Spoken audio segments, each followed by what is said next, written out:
We have the pleasure of being joined by Chris Barlow, Customer Happiness Director at Beeline. As the founder and Customer Happiness Director, Chris Barlow is grateful to help nonprofits use digital marketing to multiply the reach of their mission and the growth of their donors. But most of all, he's grateful to be the dad of 7 children, who we were just talking about before we hopped in here, and also helping them, teach them how to live in a way that multiplies good in others. So we are in for a treat, and we are in for such great content. So stick by, buckle in, grab your snacks, grab your water, and enjoy this session. So Chris, I will go ahead and pass it to you here, and I'll stop sharing my screen.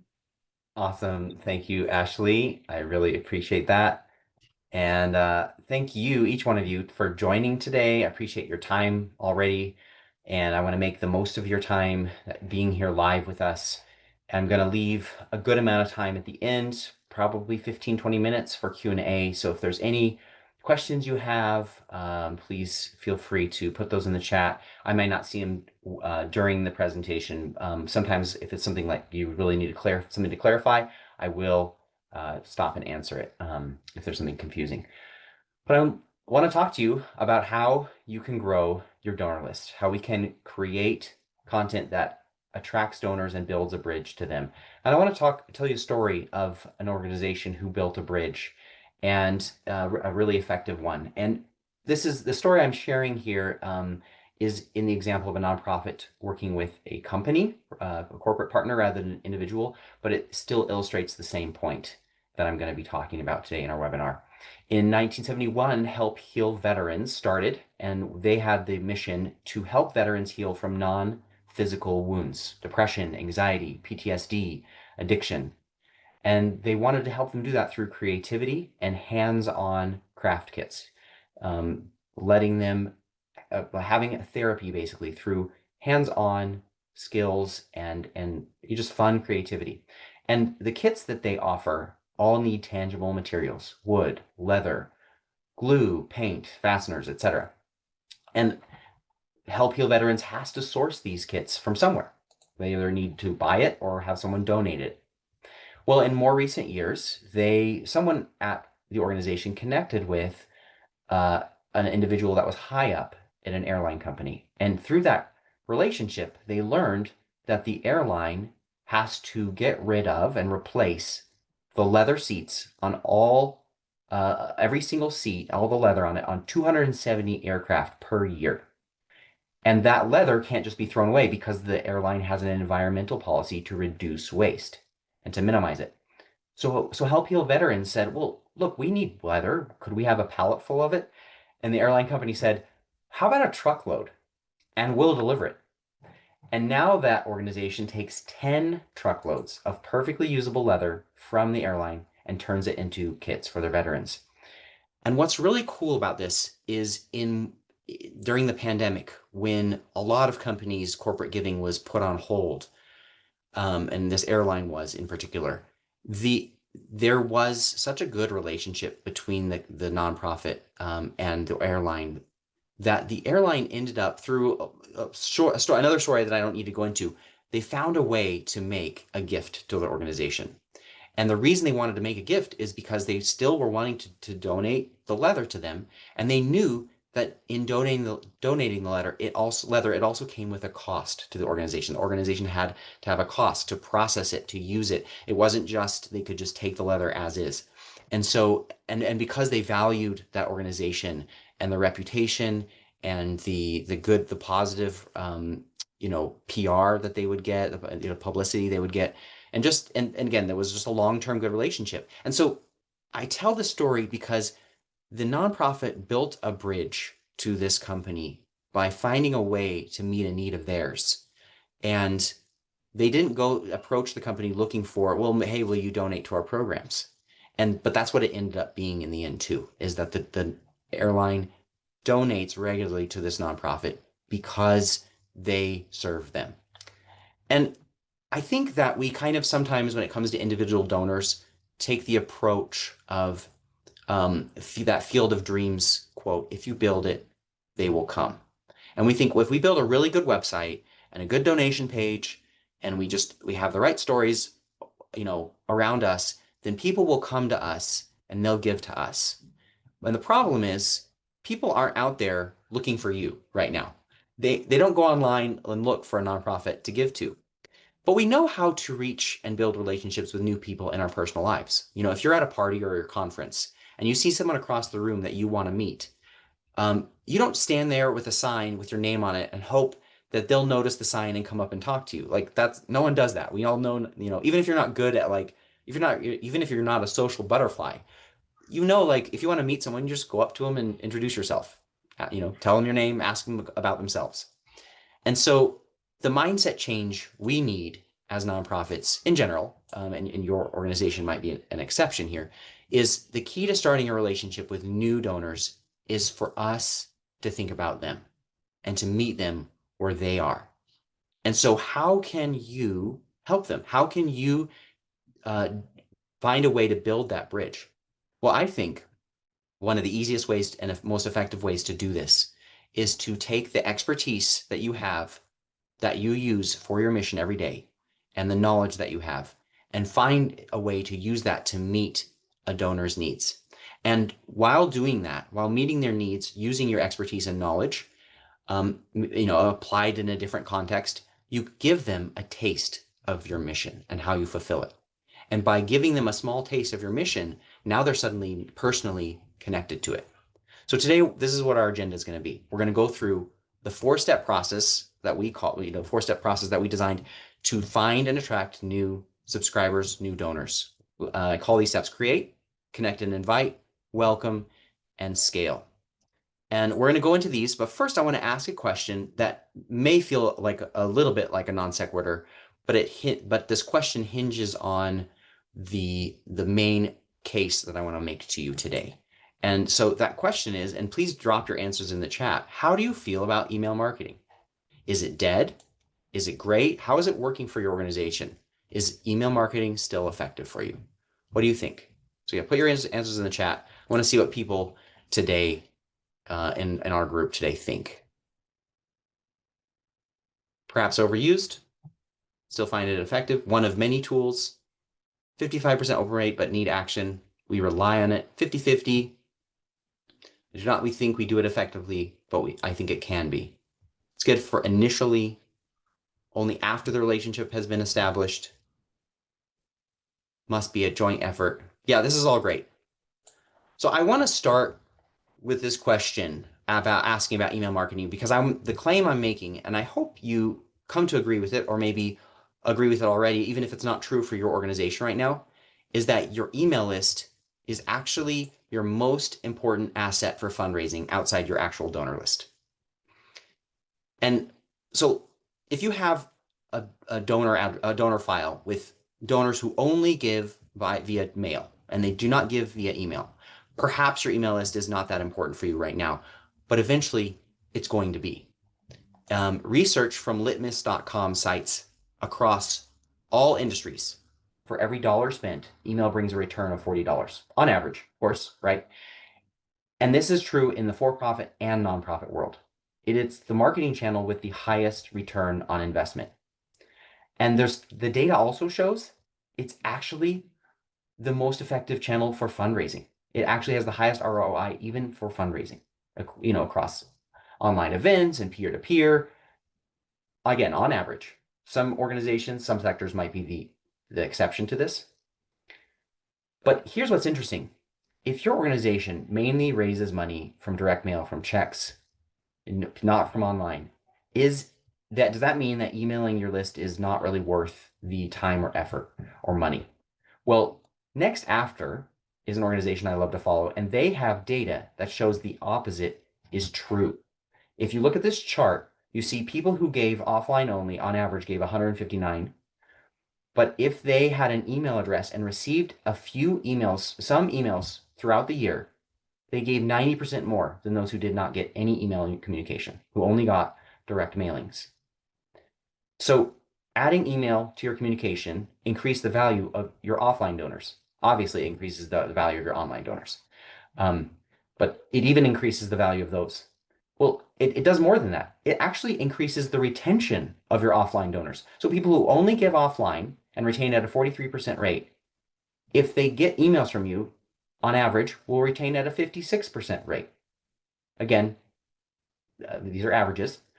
But the point is to say, you send emails to people who give offline, they're going to retain and give more.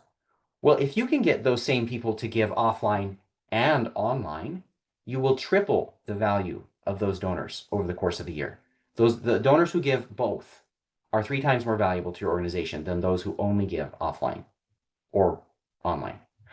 So to me, this shows that effective digital fundraising starts by getting new email subscribers. Having a strong email list and a strong digital fundraising is a great foundation for growing all of your fundraising, because email is a place where you can start to build a relationship, and then you can start to find those subscribers who are really engaged, who might become mid-level or even major donors, and people that your fundraising team can reach out to. So the question is, how do we get new subscribers consistently? And how do we turn them into donors? And if we have subscribers, doesn't it take a long time to start to convert them and convince them to become donors? Doesn't it take a long time? Well, my in-laws, Martine and Lois, met on August 15th, back in the late 70s, in grad school. They met on August 15th. They were engaged about 4 weeks later, and they were married 4 months later on December 15th. And now they're still married over 40 years later, going on 50 years. I tell the story because, their process of getting to know each other and getting married was very fast. But you can be certain that they didn't skip any steps on that journey, on that path of getting to know each other. They didn't, we don't go out and meet someone for the first time and after saying hi and learning their name, propose to them. And so that we don't skip all those steps. That feels weird. That does not bode well. But if we take every step along the path, those steps don't necessarily have to take a long time, as long as we don't skip any. Usually we think it takes years for people to get to know each other well enough to feel ready to make a commitment. But the fact is, the amount of time that people take getting to know each other before committing isn't a good measure of how successful their relationship's going to be. And the same comes with donors. The longer we take before they become a donor isn't a successful measure of how strong of a donor, or how quick, or whether they'll ever become a donor. So again, the point isn't it's going to take a long time to convert these subscribers into donors. It's what are the natural steps to every relationship and to relationships with donors that we need to take them through to deepen that relationship, and can we do that at scale? How can we help people take these steps from not knowing who we are to knowing who we are, to feeling connected to us, to believing and wanting to support us? And I can summarize again this approach in a sentence, and maybe this won't surprise you based on what I've been talking about already, but that if you serve people, they'll be attracted to you. So can you make it part of your mission to serve your donors too? Can it be a small part of your mission? Can it be an overflow of your mission? Because the thing is, the values that you have as a nonprofit, those deeper values are expressed in a specific way through your mission. And those same values can be expressed in how you serve your donors. And again, you're not going to divert all your resources to serving donors instead of your mission and all that. We know that we're not talking about that. But we can say the values and our knowledge and experience and all that we have can go toward, we can use this as an overflow to serve other people. So let's look at these 4 steps to start to do this, the steps that we can go through. And the first step I call create. If for some reason you need to leave today and you can't stay for the whole thing, or you have specific questions that don't get answered during our Q&A, please send questions to me directly. I just want to take a moment to make sure you can stay connected. So you can email me, you can follow me on LinkedIn, and then if you want to go more in depth than these slides, because I try to keep my slides really simple, you can get our free ebook. So just go to this QR code or the URL there, and you can download our ebook, and it will go into detail in what I'm talking about today. It might answer some of the questions that you might not get answered, but again, feel free to email me if you have any. So I wanted to just give you that chance to grab that information before I continue on the first step. What I said was called create. So in order to serve and attract people, we need to find a way to do that. And I like to do that through what I call a lead magnet or a digital resource. And so to create something that meets a need of our potential donors, we start with asking the question, well, what's our expertise? How are we uniquely situated to solve problems, answer questions? What knowledge, skills, experience do we have, of course, related to how we're fulfilling our mission or our organization as a whole, what we've learned?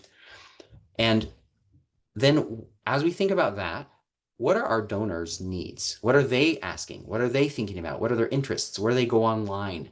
And then finally, trying to think about and understand who our donors are, let's bring the two together. Where does our expertise meet our potential donors and our current donors' needs? Can we answer some questions? Can we serve them in some way by solving a problem or providing guidance or entertaining them in some way? And that's where you are uniquely positioned to serve new people. We can drop this, maybe Ashley, you can drop that URL in the chat, yourbeeline.com/finding-donors.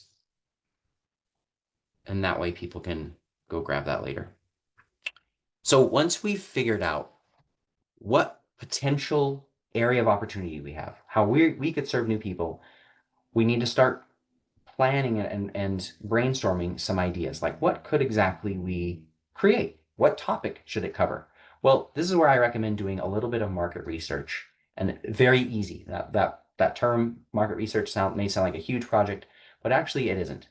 You can use a simple free tool from Google. If you have an ad account with Google, it's free. You can create an ad account. If you don't have one, don't enter your billing information, don't create any campaigns, just set it up, and then go into the tools and settings and then the keyword planner. And the keyword planner allows you to put in search terms and get an estimated number of searches that are happening in a given month, and whatever area you specify, United States, your state, etc., and see how many searches are happening. And the more searches that are happening, the more that there is interest and demand and curiosity about a specific topic that if you created a resource to address would be relevant and helpful. You can also search Facebook, you can search YouTube, and see how many results come up for this search. And the more the results and the more content you find out there, the more likelihood there is a high demand for that topic. So if you find nothing that comes up for a specific topic on YouTube, well, maybe there's not a lot of demand and curiosity about it. So once you have done some simple market research, you're like, there's a lot of curiosity about this topic, we could help people around this, then I recommend also asking your current subscriber and donor base to share their opinion in a survey. I see a lot of people are having issues getting that page. So let me just make sure I send that to you all. I don't know why that's not working. Oh, it looks like Jason just dropped it into the chat. Okay. Thanks, Jason. Yeah, it should be working now. Please let us know if it's not, but thank you. So I recommend asking your current subscriber or donor base what they would think. So send a short little survey and say, we are thinking about creating a resource related to one of these topics. Which one would be most valuable to you? This screenshot shows an example of a real client of ours with this kind of survey. We have the 3 ideas: a recipe book with healthy recipes, a guide to Shabbat for the modern family, or a guide to Passover. And you can see that this particular nonprofit's audience said, send us a recipe book. We would love that. That would be awesome. So combining what they knew, a lot of people are searching for this online, our donors and subscribers say this would be valuable to them, that this is what we should create to serve people and meet a small need. So let me give a few examples, throw some examples out there, just to get the ideas flowing. If you're in the arts and culture sector, you could create a guide how to visit museums in your city for free, how to take advantage of when your museum entries are free or reduced price. If you're in the animal sector, things you can do today to help abandoned animals, or how to help endangered species. If you're a religious nonprofit, how to talk to people or how to talk to your kids about blank, whatever, controversial or difficult topic. How to have a civil conversation with someone that helps you feel closer in the end and not argue over a difficult thing. Or if you're in human services, like an interactive guide to experience the day in a life of someone from a very different economic situation than yourself. Or finally, if you're in the scientific sector, maybe a scientific method checklist that someone could follow and learn how to apply it in their everyday life. We've got more ideas in the ebook. Maybe that QR code doesn't work. I think it works, but if it doesn't, You got the URL up there. In that same ebook, I have over 20 examples in several different sectors. However, in our Q&A today, if you're like, Chris, my nonprofit, I cannot think of anything that we could create, then I would love for you to throw that out there during our Q&A, and I'll do my best to get to it, because that's something that's fun to try to come up with on the spot and see if I can come up with an idea. Sometimes I can't, but I do my best. Now, you've come up with the topic, you've done the research, you're like, okay, this is what we want to create, a resource along these lines. Well, what format should this resource take? Sometimes it's kind of obvious based on what you want to do, what it should look like, but here's some different ideas. If you want to create a petition, then the nice thing about a petition is you're basically just creating a page on the site, and you need to have a good way to track and show people who are signing it how many people have already signed it. And there's probably some petition software out there. I haven't looked into it too deeply, but basically it's easy to create a petition page. You're not having to create a whole resource. So the effort involved in putting that together is low, but similarly, the conversion rate on petition pages are typically low. They're less than 1% on average. If you're creating an ebook or a quiz or a guide of some kind, it's going to be harder to put something together that looks very professional, has a lot of helpful information in it. Might take you days or weeks to put together, but they typically convert between 5 to 10 times higher than that of a petition. So somewhere between 3 and 5%, 6%, somewhere in there. And so they usually convert a lot higher. You're going to get more results for the amount of effort you put in. That's why there's a checklist, a check mark on that, because it's a really good ratio of the amount of effort you put in for the results you get. Now, if you can put together an online course, and that's a broad definition. You can have a very in-depth online course with online course software and videos and all that. That's going to take a long time to put together. You could also do an online course that's just a series of emails, an email course. Obviously, your potential subscribers will have a perceived value difference between something that's like a full online course and something that's just an email course. But in general, an online course converts 2 times higher than that of a quiz or ebook. So somewhere in the neighborhood of 6 to 10%. Again, averages. But the point is, do what's doable for you. What do you have the resources and capacity to create? And once you've decided, okay, this is what we're going to create, this is how it's going to look, how can you make this process easier? Well, of course, obviously AI, this is a great place to get some ideas, a draft or outline from AI.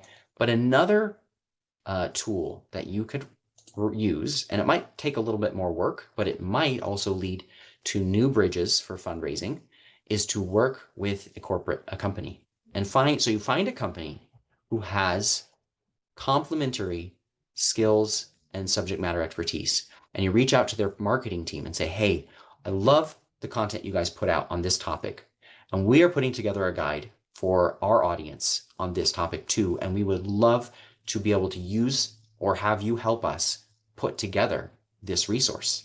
Whether you help us graphically design it, whether you help us just provide some of the content for it, whatever it might look like, you leverage a company's marketing team who already needs to put out content themselves. And instead of them just putting out their own content, they can now collaborate with a nonprofit. They look great in the process.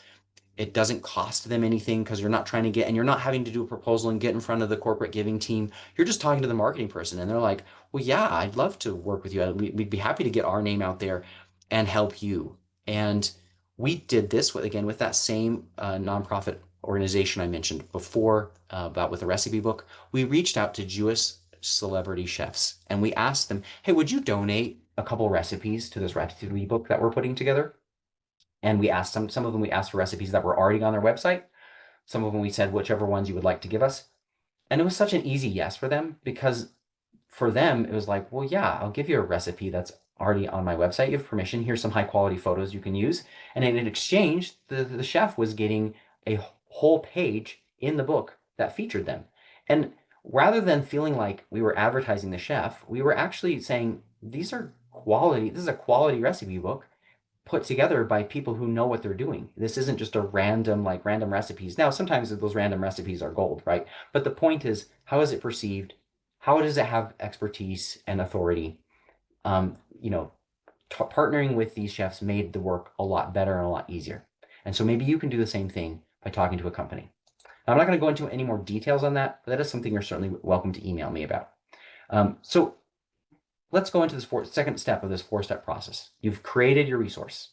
Now, how do we get people to subscribe? Some of this might be very obvious to a lot of you, but we need to connect and invite people. And so the first thing we want to do is to create a unique page on your site, a landing page that's focused on this resource. Because this isn't about your mission. This isn't about all the other things that your organization is about. It's about this resource. And if you're taking people who don't know who you are and you're wanting to build a bridge to them, then this page is key to that, because you don't want to distract them from stuff that's about you. This is about them. And so you want to connect with the visitor by showing an understanding of the problem or question they're having and drive them toward the answer or solution.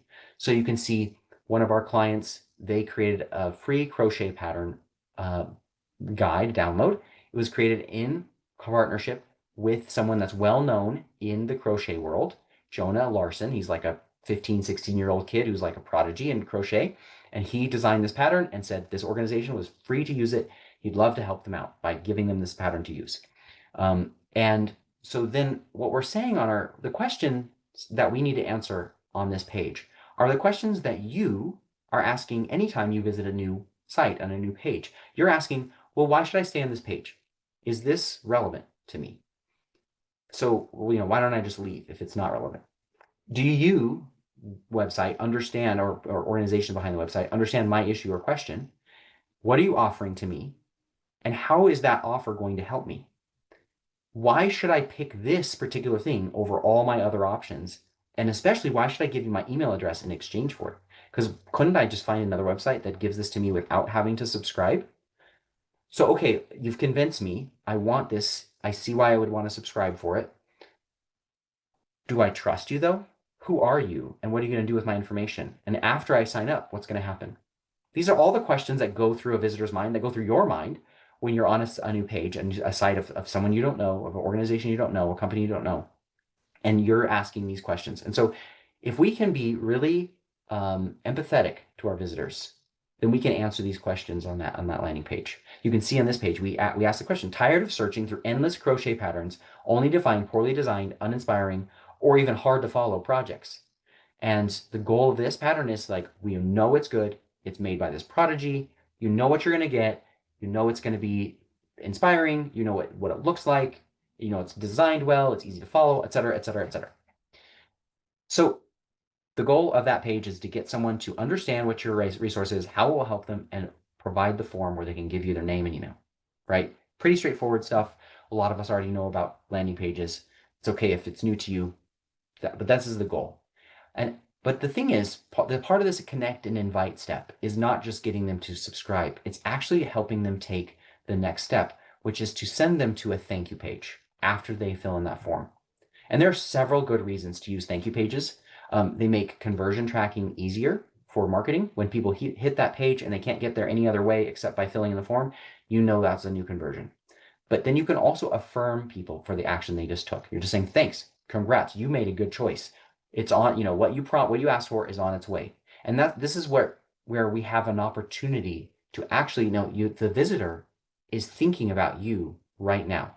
This is the moment that you can actually continue the conversation, continue that relationship, get people to take another step because they haven't stopped thinking about you while they're in this moment. And so the first thing we want to do, besides thanking them and confirming them, is to let them know what they asked for. The promised resource is on its way. They don't have to do anything more for it. It's not a bait and switch. And a lot of thank you pages end here. But here we can transition and say, well, before you go to your inbox and get that resource, this resource is made possible and free because of people like you who believe in our mission. And they believe in what we do, and they want and they care about this. And these donors support us, and they help us make this resource free. So you can see, you might have a sentence about your mission. This particular client of ours, Roots Ethiopia, exists. They have one sentence about their mission. They say, we rely on people like you to make this resource free. And then they transition into, now thousands of people can access this resource to ABC. And the bullet points you list here saying other people can get these benefits are the same benefits you put on your landing page. You're just reinforcing the idea that not just you can get this resource, but thousands of other people, hundreds of other people can get this resource. And your ask and your invitation is, would you pay it forward? Would you help us reach more people and share this free resource with more people? You're not trying to convince someone of your mission right now. This is not the time and place. Again, we're not skipping steps in that natural progression. We're saying, hey, you're excited about this resource. It was free. We're happy to get it's already free. It's already on its way. You don't have to do anything more. But if you think other people would benefit from this, would you give us a gift and help us share it with more people? And you can add your mission to, you can see how Roots put in feed a family for a week and share this pattern with. You can do that if you like. But the goal is to say, would you pay it forward? And then you can embed a donation form right on the page. Now, you're not necessarily going to get a lot of new donors from this page, but you're planting the seed. And some people will donate right away. So you're going from someone who literally just subscribed to becoming a donor right away. It doesn't take months or years. It doesn't take weeks and weeks. It can happen immediately. And then that moves us to our third step process. And this is where we can really start to build the relationship and nurture people, going from, I don't know who you are. I got something for myself. I understand why you made this for me. I like who you are. I believe in your mission.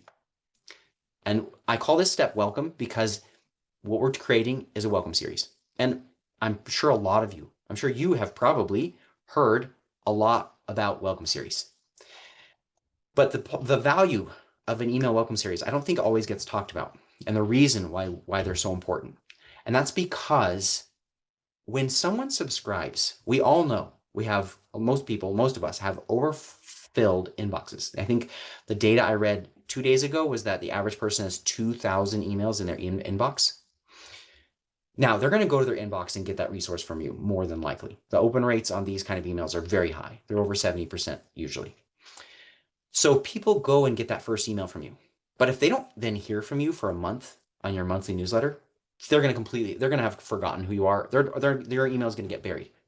So if you put them into an automated welcome series that sends them an email every single day for 6 days in a row, even if they don't read every single one of their emails, you're going to be top of mind.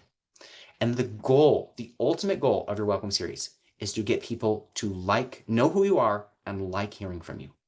You want them to say, oh, I like this email. Oh, I like this email. I want to open it. The emails I get from your organization, I'm going to open every time. Or I'm going to open whenever I can. I know who they are. So it's really vital to plan and build a sequence that starts to build that relationship, helps people grow closer to you, get to know who you are, and again, see value in your emails.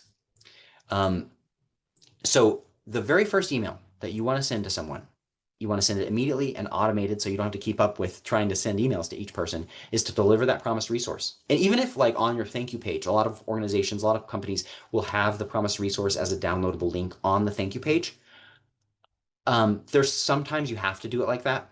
But if you can hold off to giving the resource on the thank you page and actually send it via email, you're again showing people, go to your inbox, look for the email from us, open the email from us. We send you good stuff.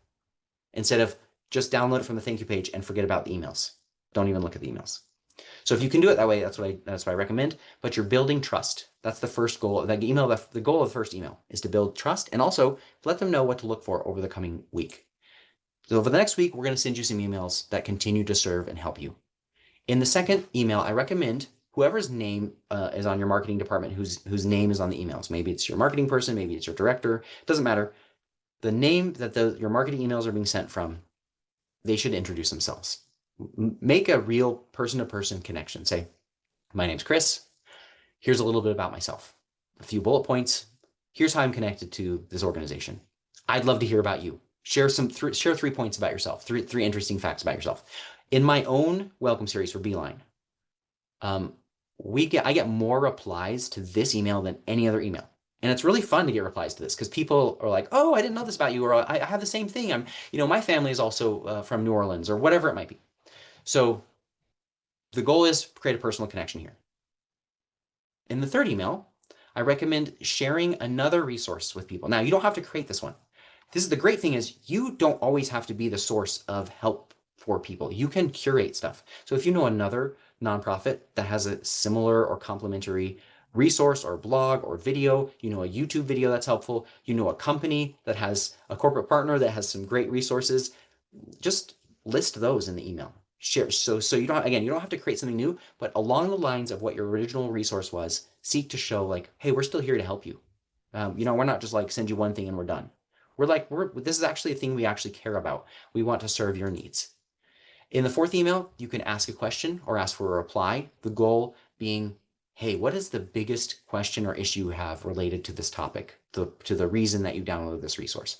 Or you could send a subscriber survey. You could say, hey, we want to know more about who you are, why this is important to you, or how we can be most helpful to you. Send a very short survey, a handful of questions, 3 to 5 questions, just to get to know your subscribers. You can start to segment them if you want. The goal is to get you the person to interact in some way.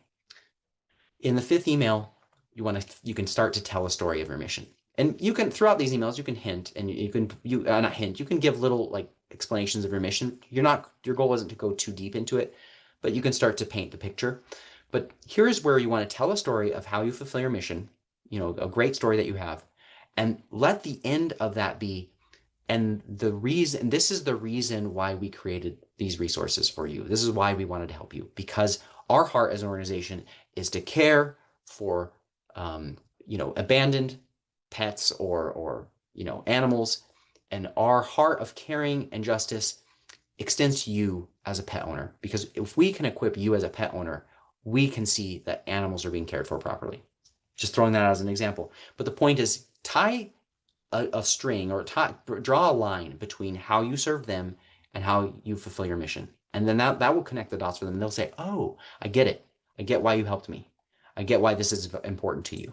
And that might already have come through, but the story will make it even more powerful. And then finally, in your final 6th email of that welcome series, do a call to action where you're asking the person to give. Say, would you give and help us spread this resource? Or would you give to this particular program that's related to how you serve them? So you can ask people to give. There's nothing wrong with asking people to give in your welcome series. I just recommend a ratio of 4 to 1. Do 4 nurturing emails that have no ask whatsoever, except for, reply or tell us about yourself or take a survey, but not asking for a gift of any kind. So every 5 emails, you can send 1 with a gift. Now, it doesn't have to be in that order, right? You could send 10 emails that nurture and then 2 in a row that ask or whatever. That's just a helpful ratio that you can use.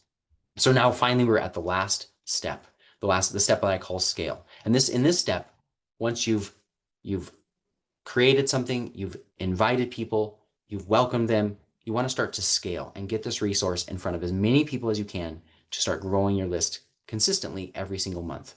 And there's a lot of ways you can do this. Okay, there's a ton. How to scale your resource and grow your list. There's a lot of strategies you could use.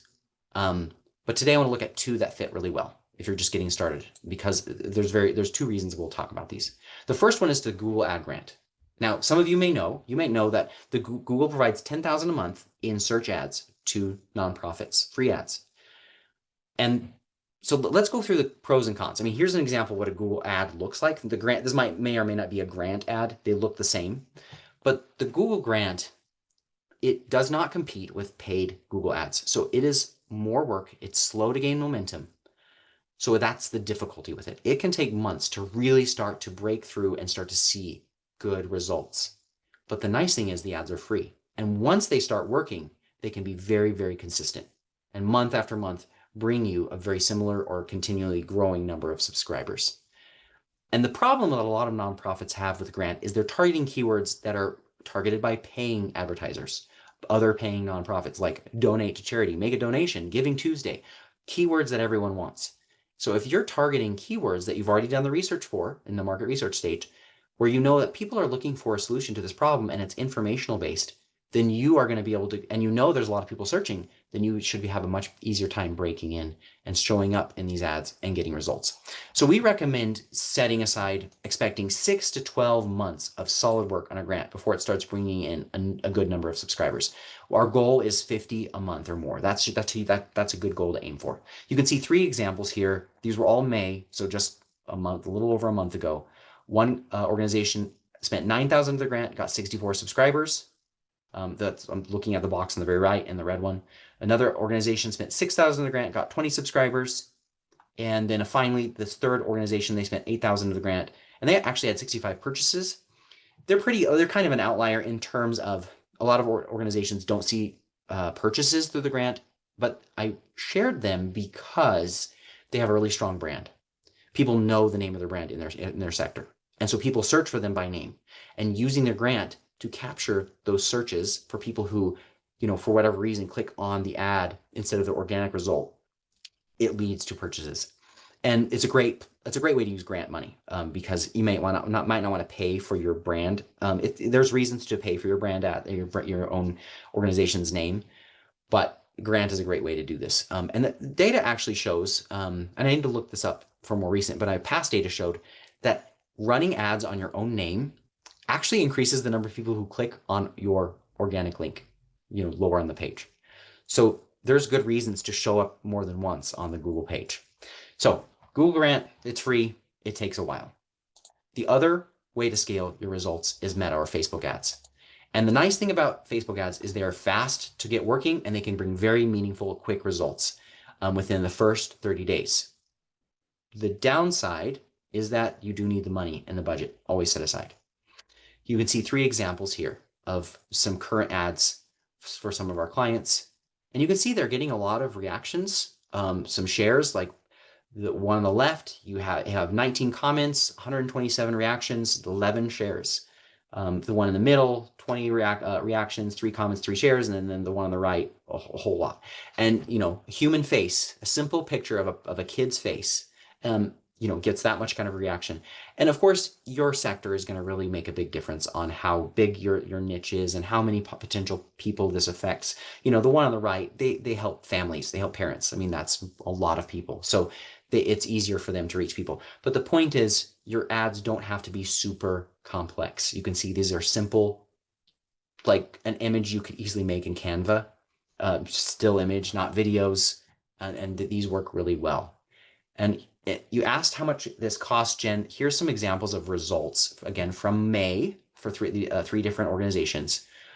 On the left column that's highlighted, you see the number of new subscribers that came in that month through that resource. So through that recipe book, there was 194 new subscribers. Through the Academy they're offering, it's 236 new subscribers. And then through an ebook, 47 and 155. And then on the right side, you can see the cost per subscriber. And those highlighted columns, $1.27, $1.83, $2.58, $77. And actually that $2.58 as of now over the last 4 weeks has come down to $1.70 something. So between $1 and $2 basically per subscriber if you have the right audience and the right offer. So you can kind of just set your own budget on like, how much do we want to scale this? What can we afford? How many new subscribers do we want? If we've got this amount of budget, we can hopefully achieve this many new subscribers per month. So the really cool thing about creating a resource and building a bridge to attract new donors and serve their needs is that you can use this to also retain current donors with the same effort. You can send any resources you create, any emails you put together to serve new donors or new subscribers, I should say. You can send to current audience and say, thank you. We wanted to create this for you too. No strings attached. This is why, because we just care. And again, our key takeaway today is if you serve people, they'll be attracted to you. So let me end with my last call to action to you. If you want to get a custom resource for your organization, maybe you're like, I need some ideas on what we could create, then go to the QR code or URL below and you'll see our Beeline GPT. And you can put in your website, make sure you type it carefully so it can analyze your organization accurately. And then it'll ask you, what's your biggest marketing question or issue? And you can say, look, I'm looking for some ideas on a digital resource, downloadable resource we could offer to grow our email list. Or whatever question you have, it'll help you out, it'll give you some ideas, it'll create a resource for you, which you can then just click a button and it'll email it to you. And then after you get that email, you'll get an automated email from me that just follows up. And basically the goal of that is just for you to respond to that email, reply to that email and let me know, was the resource helpful to you? Was what you got from this valuable? And if not, see if I can help you. So feel free to check that out if that sounds like it would be helpful to you. Before we go to Q&A, Ashley has a closing poll. Awesome. Thank you, Chris, so much for all this great information. I'm sure folks on the line are feeling maybe as if they can handle this a little more. Maybe they have the tips and tricks and tools to start to think of ways to grow their donor list. And I know that I'm appreciative of it, and I don't even have a donor list. So I'm sure folks on the line are feeling that as well. But before we transition to Q&A, folks, I did want to just launch another quick poll here. If you are interested in learning more about Bonterra and learning more about some of how our tools might be able to manage that growing donor list and even help you in kind of attracting new donors, possibly launching another quick poll here to have you all fill that out. And like I mentioned earlier, once we wrap up this conversation, I will have one of my colleagues reach out to you to initiate those conversations. But we're going to go ahead and leave that up for a couple more seconds here and then transition to Q&A. So Chris, we had a question come in earlier from Alicia, I believe is how you pronounce that. I think so. And essentially, Alicia asked that because of the nature of her nonprofit and the who they serve, folks might feel a little uncomfortable in reaching out and donating to their organization, just because it is a more heavier, serious topic. Do you have any tips and tricks for how Alicia or other organizations that deal with more sensitive topics might be able to appeal to those that maybe aren't directly, related to that topic? Yeah, that's a really good question, Alicia. I would say one, like, okay, a couple of different ideas. One, like how to talk about this kind of subject. Like, even if you're not directly impacted by it, you know that it's out there.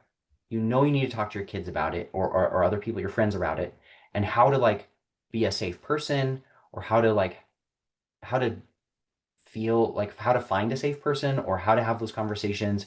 Again, how to talk to your kids about it so they know that they can talk if things happen. I know there's a lot of shame and like guilt around that topic. And so it's really important that people know how like to be able to process it and how to even start and where do you start? What are your options? Where should you go first? And so like a resource around that for everyone, like again, for families, for parents, for people with friends, college students, like I could see that being a lot of or grandparents who are looking out for, their kids and grandkids. Anyway, just like I could see that being a really helpful resource of just how to talk about this topic or other hard to deal with things or trauma, etc. Yeah, definitely. I think that's super informative and can maybe help relate to other folks that are feeling uncomfortable, maybe don't have direct experience with that experience. But unfortunately, it's real. And so I think it can help those a little more broadly. So definitely good point on that, Chris. We had another question come in from Manuela. Manuela asked, would quantitative impact data of our nonprofit be attractive for a welcome series? And if you think so, in what steps can they kind of implement that data? Absolutely. I would say you could tie that into maybe your story about how you got connected to the not like the in that email I recommend like share something personal. Like you can say, well, this is why I'm at this organization. This impact data, I just could not ignore it. It resonated with me. It was so meaningful to me, and here's why. Or when you're telling the story of your mission. And again, like these are just suggested steps. I think the key is again, like get them to want to like opening your emails, which means you're going to be, if the emails are not about you, the emails are about them and connecting with them. So think about like, does sharing this data help them? Does it connect to them? Does it add to the story that we're telling? Does it connect to my story that I'm telling with them and connecting with them? If it's just about like making you look good, I don't think it's necessary. Your donors want to see that because they already believe in your mission, and so they want to see the impact of what their giving does. And so, if in that call to action email, if you're asking them to donate, then you could share that as a proof. But again, you want the emails to be not about you. Yeah, absolutely, Chris. We had a question come in talking about if you have any recommendations for free platforms that can help set up a welcome series. I believe that Lisa asked this question and that they were using MailChimp, but I think they took away those automations. So did you have any that that you have clients that use or just off the top of your head? I think for automation that's free, I think maybe Sendinblue offers free accounts for subscriber counts under a certain amount or a certain number of sends per month. It might not be subscriber count, it might be the number of emails you send. Yeah, so that'd be, I think, where you could start. But yeah, I mean, it's really quick. If you start growing your list, it's very much worth paying, for some amount of automation. You'll need it, and the cost on a lot of platforms. I use Drip. It's $19 a month when you get started, and it provides all the automations, everything. So it's not going to break your bank, and it doesn't go up in cost until you're over like 500 or 1,000 subscribers. And what was the name of the one that you'd mentioned? Just somebody asked. Sendinblue and Drip. Those are the two. Sendinblue might be free. Last I checked. Okay, perfect. Thank you so much, Chris. We had another question come in about the pacing of that 6 email welcome series. Some folks might be overwhelmed if it's, too constant, but you also, like you said, you want to stay top of mind. So what is your kind of recommendation in terms of an appropriate amount of time to give in between, but also want to stay top of mind for that welcome series? Let me just say, we disconnect our brain on this one, because there are brands, like for-profit brands, that you hear from, if not every single day, multiple times a week. And they share like sales and news and new products and exciting new things. And you don't necessarily read all their emails, but they stay top of mind because and you haven't unsubscribed. Yeah, some you might need to unsubscribe from, you don't like their emails, but some, like, you like hearing from. And so again, if you can establish that rapport, you don't expect open rates are like 20% on average. And of course, they can be a lot higher for really valuable nurturing content, or where things where the the subscriber was expecting something from you. So your audience isn't seeing and opening all of your emails. If you send them 6 emails in your welcome series, they might see 3 of them, maybe less. So the point is, like, there's so much concern and anxiety in the nonprofit space of overwhelming our audience with too many emails. And I just want to say, the for-profit companies don't care. They are going to send your people emails every day, and we have a good reason to send people emails, a lot more than we are. And because our causes matter a lot more than consumerism. And so don't be afraid to send too many emails. Just be concerned, like, what are we sending in our emails? Are we appealing every day? Because if we're appealing every day all the time, that's going to burn people out. It's okay to do that during certain fundraising campaigns, appeal every day for a little while. But the point is, like, if our emails and our content is weighted to majority of nurturing people, building a relationship with them, we shouldn't be afraid to send them emails every day. And again, they're not going to open all the emails anyway. So I'm just looking through the chat here to see if there are any questions. Oh, I see you dropped your LinkedIn. Someone was looking for your LinkedIn, so thanks for dropping that, Chris. Want to make sure that we've got every question here.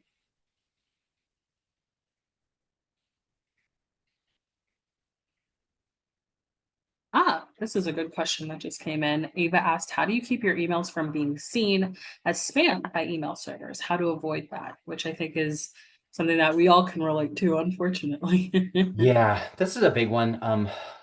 Again, send valuable content, send your emails with less in them, like less images, less design, make them look more like a personal email.